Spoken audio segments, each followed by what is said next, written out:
各位同學，大家好！學校今年度將會舉辦自省學堂嘅活動。喺呢個活動入面，每位同學將會獲發小冊子一本。而全年呢，學校總共有10個花式會考核同學嘅。而自省學堂嘅活動將會分為3個階段。喺每個階段，學校都會上載示範短片。同學，你哋需要根據短片嘅內容喺屋企自行練習有關花式。成功咗之後呢，記得要請屋企人幫你拍攝低你嘅成果，然後將有關嘅短片上載去到 Note 嗰度。而且呢，你仲需要提交個學習冊俾你個科嘅體育老師，老師呢就會根據你嘅短片去為你進行評核啦。如果同學唔能夠將短片提交去到 Note 嗰度都唔緊要嘅，因為喺每一個階段嘅最後一個星期，我哋都會喺小息時段進行實體嘅挑戰站。到時同學可以攞埋你嘅學習冊落到嚟地下嗰度，將會有專人為你進行評核嘅。當你成功考取到金銀或者銅章之後呢，你將會獲頒發證書1張同埋 Rainbow Coins 以示鼓勵嘅。第一個階段，你哋需要學習嘅花式有3個，分別係前繩、開合跳同埋滑雪跳。而我哋喺呢個階段實體挑戰站嘅日期會係喺11月17號至20號。前繩。喺跳前繩嘅時候，同學記得要眼望前方，腰背挺直。而擺繩嘅時候呢，你就需要利用手腕將繩由後方擺至前方。當繩擺到前方嘅時候，你會聽到啪一聲，聽到啪一聲嘅時候就記得要跳起啦。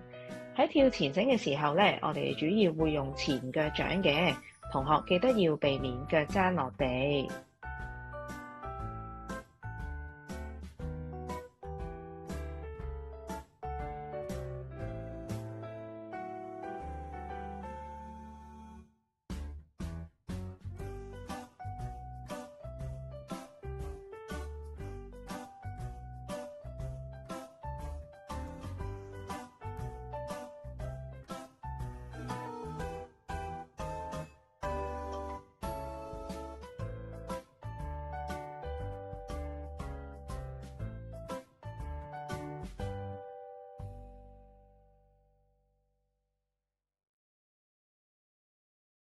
開合跳，開合跳顧名思義，即係同學需要跳一下打開腳，跳一下又合埋腳。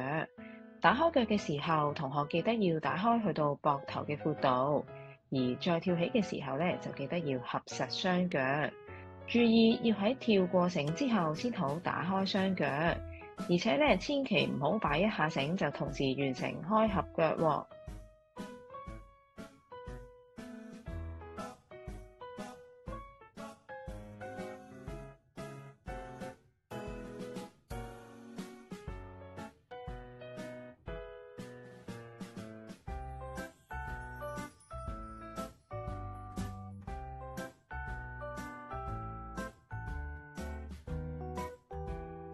滑雪跳，喺進行滑雪跳嘅時候，同學需要合上雙腳，而且一下左一下右咁樣左右跳。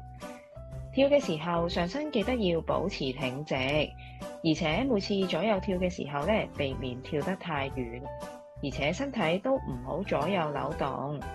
進行滑雪跳嘅時候，亦必須要合上雙腳。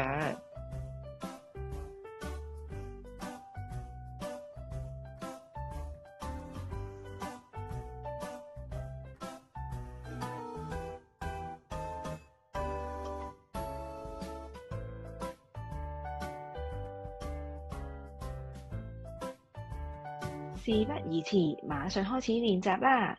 期待收到你哋嘅短片。